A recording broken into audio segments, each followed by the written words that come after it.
Selamat pagi anak-anak semuanya.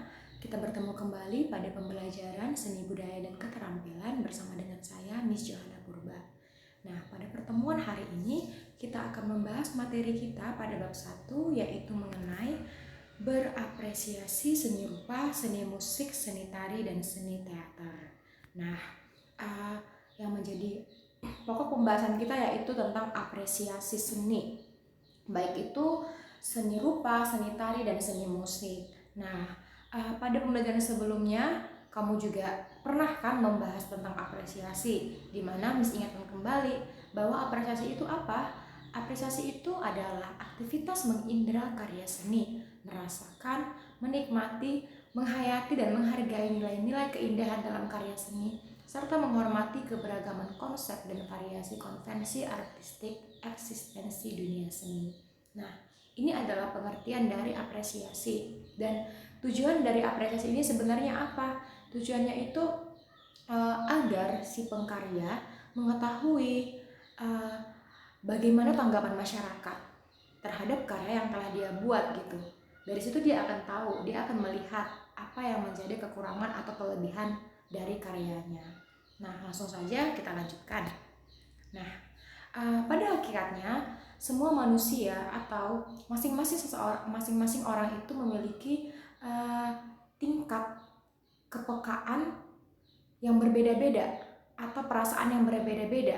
Jadi atau sering disebut dengan sense of beauty, yaitu rasa keindahan dari dalam diri seseorang itu berbeda-beda dan ukurannya per orangnya itu beda-beda gitu. Ketika kamu melihat suatu karya, kamu merasakan karya itu sangat luar biasa dan sangat memiliki nilai estetika, tetapi belum tentu di orang yang berbeda memiliki perasaan yang sama gitu. Bisa jadi dia merasa biasa saja gitu, kurang indah.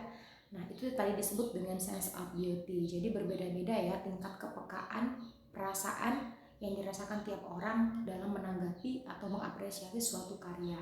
Nah, di sini ada beberapa contoh karya ya, yang pastinya ini 2 dimensi, yaitu batik dan tadi membatik Megamendung ya. Dan kemudian ada 2 gambar, di mana gambar ini merupakan 2 dimensi dan terdapat teknik dusel dan pointillis ya di dalamnya, sehingga dapat memberikan kesan gelap terang, adanya unsur gelap terang di dalam.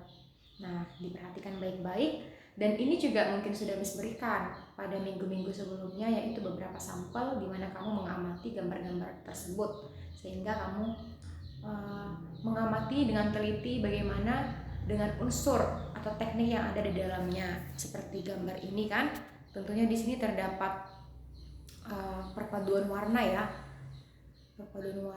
dan juga memunculkan adanya gradasi warna juga pada bagian ekor belakangnya mungkin.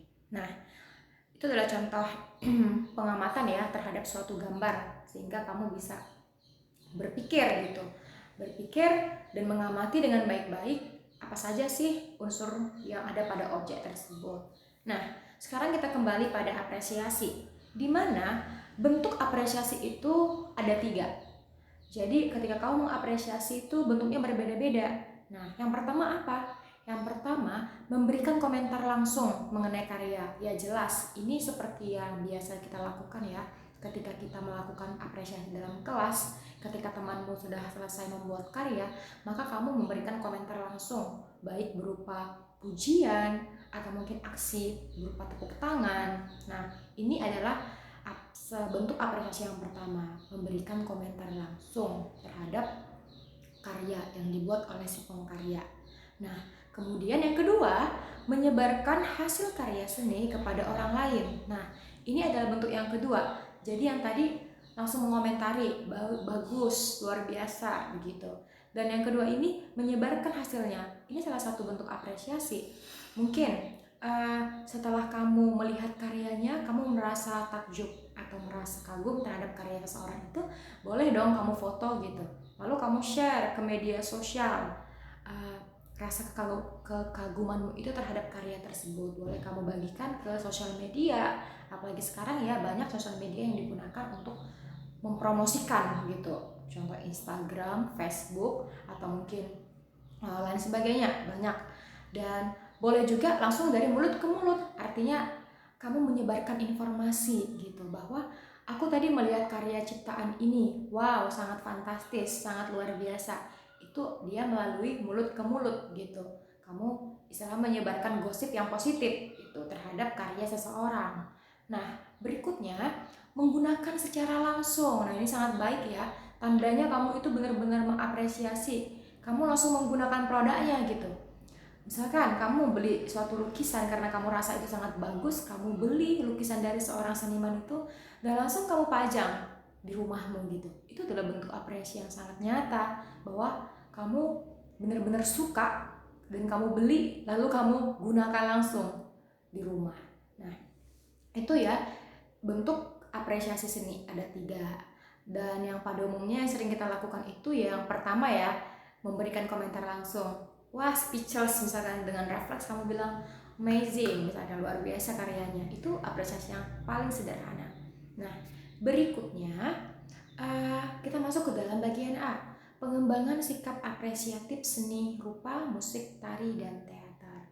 Nah, ada pengembangan di sini. Kenapa?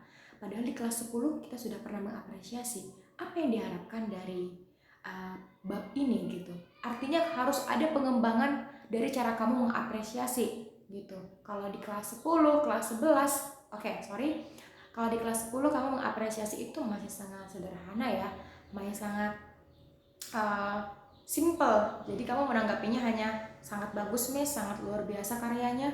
Nah, di sini kamu diharapkan mampu berkembang baik dari segi kamu menanggapi karya. Mungkin kamu bisa melihatnya dari berbagai unsur, teknik, bahkan komposisi-komposisi yang membangun sebuah objek. Jadi kamu benar-benar luas. Kamu terlihat sangat paham akan karya itu. Nah, sekarang kita lihat sebenarnya apa yang dimaksud dengan apresiasi dalam seni rupa, musik, tari, dan teater. Nah, kita bahas dari yang pertama. Apresiasi seni rupa adalah bentuk penilaian pada suatu seni yang berwujud fisik, yang meliputi berbagai aspek unsur, tema, teknik, dan komposisi. Nah, seperti yang Miss beritahu tadi. Jika kamu mengapresiasi dalam bentuk karya seni rupa, maka kamu itu menilainya tidak sekedar melihat fisiknya saja.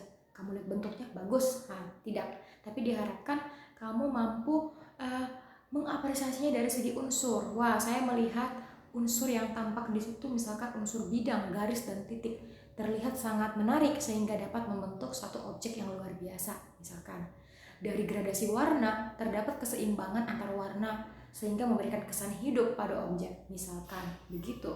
Dan yang kedua, apresiasi seni musik. Nah, apresiasi seni musik adalah menceritakan atau menjelaskan kepada orang lain seberapa jauh kita dapat memahami makna yang tersirat seperti dari segi lirik, harmonisasi, melodi, dan lain sebagainya. Nah, jika biasanya kalau memang dia karya seni musik ini selalu identik dengan apa? Didengarkan ya, yang pastinya didengarkan. Setelah itu kamu bisa merasakan. Nah, yang diharapkan di sini kamu nggak sekedar enak lagunya gitu. Boleh dong kamu jelaskan kenapa lagu itu enak. Baik itu dari segi apa tadi, lirik. Wah, liriknya sangat apa ya? Dalam bahasa Indonesia, misalkan liriknya sangat menyentuh hati. Seolah-olah itu cerita tetapi dirasakan oleh sang penyanyi gitu. Lalu harmonisasi itu boleh dari segi akord gitu. Akordnya sangat harmonis, kesan mayor atau minor yang diberikan sangat membangkitkan kesan pada lagu. Misalkan contohnya kesan sedih ataupun kesan gembira pada lagu itu ditentukan dari akord yang diberikan oleh lagu. Kemudian dari segi melodinya sangat gampang diingat gitu, atau melodinya sangat kalau lagu anak-anak sekarang itu, apalagi kalian khususnya anak SMA kan, melodinya sangat jenaka gitu, cocok untuk anak SMA gitu misalkan. Jadi itu yang diharapkan, kamu tuh menjelaskan kenapa lagu itu kamu anggap enak gitu. Jadi nggak sekedar kamu dengerin aja enak. Jadi harus lebih detail lagi dalam mengapresiasinya. Next, kita masuk ke bagian ketiga, apresiasi seni tari. Apresiasi seni tari adalah melakukan kegiatan penghayatan pada seni tari yang telah dinikmati, seperti dari segi gerak, penghayatan hingga sampai ke tata rias penari. Nah, sama seperti halnya musik tadi, kamu hayati dulu dengan cara kamu melihat penampilan. Misalkan ada pagelaran tari, kamu tonton, lalu kamu amatin. Kamu amatin melalui apa? Kenapa kamu katakan karya itu baik atau kurang baik? Ya, kamu kasih tahu alasannya. Mungkin dari segi gerakannya kurang apa ya?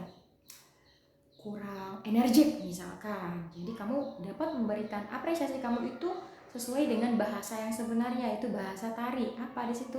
Ada gerak, ada tata busana, tata rias, mungkin ada wirasa ya, ada penghayatan di dalamnya. Jadi kamu benar-benar paham gitu apa yang ingin kamu sampaikan setelah melihat penampilan tersebut. Nah, yang keempat, apresiasi seni teater. Apresiasi seni teater adalah bentuk penyampaian pendapat terhadap pertunjukan teater yang meliputi dialog, bahasa tubuh, ataupun makna cerita. Nah, ini sama juga halnya dengan ketiga tadi yang telah kita bahas, dimana ketika kamu melihat pertunjukan teater, fragmen atau drama, kamu itu menilai dari segi apa dialognya, bagaimana olah vokal antar pemain, apakah sudah baik ataukah masih kaku begitu ya. Lalu ke bahasa tubuh, body language-nya. Jadi kamu merasakan, kamu dapat melihat ketika pemain itu dapat gak feel-nya dengan pemain yang satu dengan yang satu gitu. Apakah ada di situ yang terlihat tidak balance ya, mungkin terlihat kaku atau malu-malu, ragu-ragu. Jadi dari situ kamu bisa menilai pertunjukan itu baik atau tidak. Nah, ini dia yang diharapkan dalam pengembangan sikap apresiatif itu. Apresiatif. Jadi kamu nggak sekedar melihat karya dari depan, enak, bagus lagunya, enak nonton teaternya, bagus tariannya, bagus gambarnya. Jadi nggak cuma itu yang diharapkan. Kamu harus lebih menggali lagi. Kenapa kamu bilang bagus atau kenapa kamu bilang kurang baik? Begitu ya. Sekarang kita lanjutkan pada bagian B, pengembangan sikap empati kepada profesi dan budayawan. Nah, sekarang kita masuk ke dalam sikap gitu. Bagaimana rasa kamu, bagaimana respect kamu terhadap profesi seniman atau mungkin budayawan, dimana para seniman ini sangat membutuhkan rasa empati ya, khususnya masyarakat yang melihat, karena itu adalah motivasi mereka dalam berkarya gitu. Ketika mereka selesai membuat sebuah karya, mereka sangat membutuhkan apresiasi, mereka sangat butuh sikap empati dari seseorang atau masyarakat yang melihatnya. Begitu juga dengan kita. Jadi di sini kamu dituntut, kamu itu bagaimana sih gitu, sejauh apa sih kamu menghargai mereka, begitu contohnya. Bisa berikan ilustrasinya seperti ini. Kamu sangat ngefans sama penyanyi idola kamu, lalu bagaimana sikap yang kamu tunjukkan bahwa kamu itu benar-benar ngefans sama mereka. Nah, itu yang diharapkan. Contohnya tadi kamu dapat men-share lagu-lagunya atau mungkin langsung menggunakan produknya. Kalau kamu mencintai seorang entrepreneur, misalkan pengusaha tas, ya kamu langsung pastinya menggunakan produknya kan, karena kamu benar-benar mencintai dia, rasa kamu itu benar-benar kagum terhadap dia, kamu langsung beli produknya atau mungkin share ke sosial media kamu. Nah, sekarang kita masuk sebenarnya pengembangan sikap empati ini mencakup apa saja gitu. Yang pertama ada apresiasi empati, di mana apresiasi empati ini merupakan suatu sikap apresiasi yang hanya terbatas pada sensor panca indera, seperti melihat lukisan dan mendengarkan musik. Nah, kalau dia empatik, di mana empatik itu mungkin di pelajaran sosiologi simpati empati itu sangat sudah kamu pahami ya, di mana ada rasa di situ. Tetapi dia hanya sekedar apa? Menggunakan panca indera. Misalkan ketika kamu melihat atau menonton, otomatis panca indera kamu yang kamu gunakan itu mata kamu, di mana mata kamu dapat merasakan gitu, dapat menonton pertunjukannya. Kemudian ada yang namanya penjiwaan, itu mencakup panca indera ya, kamu merasakan, menikmati, tapi dia hanya sekedar sensor panca indera saja. Kalau dia empati, bagaimana feel kamu itu keluar. Misalkan ketika melihat pengemis yang lagi di jalan meminta-minta, ada anak kecil juga di sebelahnya, ada muncul rasa ingin memberi, itu dia. Jadi sama dengan apresiasi empati dalam halnya bidang seni, ada rasa yang timbul dari dalam hati kamu ketika kamu melihat suatu karya, mungkin itu wah, dengan refleks kamu rasakan melalui panca indera kamu. Selanjutnya, apresiasi estetis, di mana apresiasi estetis merupakan suatu sikap apresiasi yang menyalurkan sensor dari panca indera menuju pikiran dan memaknai karya seni. Nah, kalau tadi empatik masih sekedar merasakan melalui panca indera, sekarang kamu lebih dalam lagi. Setelah kamu rasakan, lalu kamu salurkan dia. Kamu udah mulai berpikir dan memaknai. Wah, ternyata karya ini benar-benar unik. Karya ini benar-benar fantastis. Kamu udah mulai berpikir. Kalau tadi kamu cuma merasa-merasa, terbawa suasana, tapi di sini kamu sudah mulai berpikir, wah keren ya karya ini. Luar biasa seorang seniman menciptakan ini. Kamu sudah menggunakan daya pikir kamu gitu. Nah, selanjutnya yang ketiga, apresiasi kritik merupakan sikap apresiasi yang setelah memaknai hasil karya akan berlanjut mendeskripsikan dan menyimpulkan. Nah, berlanjut lagi ini dari tahap apresiasi estetis tadi. Setelah kamu pikirkan, lalu kamu memaknainya, sekarang apa? Kamu lanjutkan dalam bentuk deskripsi. Kamu sudah bisa menyampaikan, atau mungkin baik tulisan atau penulisan, dan apa kesimpulannya, apakah karya itu baik atau tidak baik, begitu. Kamu sudah berani mengemukakan pendapat kamu. Itu ya, pengembangan sikap empati kepada profesi. Jadi dia bertahap, dari yang awalnya merasakan saja, kemudian sudah masuk ke dalam pikiran, kamu sudah mulai berpikir, memaknai, setelah itu kamu sudah mampu mendeskripsikannya, begitu. Jadi memang mengapresiasi itu tidak langsung wah enggak, butuh beberapa detik atau beberapa menit kamu mengamati dulu, kamu nikmati, kemudian kamu mulai berpikir, barulah kamu berani menyampaikan. Jadi apresiasi kamu gak asal-asalan. Aneh juga ya, begitu lihat langsung, oh ya langsung berani buka buka bicara, langsung berani buka mulut gitu, langsung ngomong. Jadi si pengkarya juga ini betul apa enggak dia ngerti kayak gitu jadinya kan kalau asal ngomong. Jadi kita juga kalau mendengarkan lagu pasti lama dulu. Mungkin 2 atau 3 kali kita putar kalau lagunya baru kita berani bilang, oh ya benar-benar menyentuh kali loh liriknya, apalagi di bagian sini. Nah, kamu sudah bisa menyampaikan kenapa enak, kenapa tidak enak, seperti itu. Nah, oke. Mungkin pada bab 1 ini di kelas 11 ya, tidak terlalu dalam ya materi kita mengenai apresiasi ini, karena memang dia hanya sekedar pengulangan dan lebih diharapkan di sini ke pengaplikasian kamu mengapresiasi karya. Jadi bagaimana kamu menghargai, kamu menghormati, menilai suatu karya, dan bagaimana sih respekmu tadi terhadap seniman-seniman khususnya dari Indonesia itu ya. Justru seharusnya kita itu benar-benar harus menghargai mereka, baik melalui tadi memberikan komentar atau mungkin menggunakan produknya langsung atau mungkin men-share-nya. Jadi itulah rasa bangga kita punya seniman-seniman gitu. Jadi jangan asal dilihat, udah dilihat aja. Kalau bisa ya kamu harus kembangkan lagi melalui sikap apresiatif tadi. Boleh kan kamu langsung posting lagu-lagunya, misalkan musisi-musisi tanah air, kamu langsung posting ke sosial media, atau mungkin kamu gunakan nada deringnya sebagai ringtone kamu, nada dering panggilan kamu. Jadi benar-benar kamu ya menghargai para seniman-seniman gitu. Nah, mungkin hanya ini ya yang disampaikan dari penjelasan bab 1, tidak terlalu banyak, tapi Miss mengharapkan kamu menyimak dan kamu paham betul gitu. Jangan lagi Miss dapati kamu mengapresiasi itu bagus Miss, cantik Miss, kurang menarik Miss. Jadi harus semakin berkembang dalam mengapresiasi. Baik, sampai di sini pertemuan kita pada bab 1. Sampai jumpa kembali pada pertemuan berikutnya dan selamat pagi.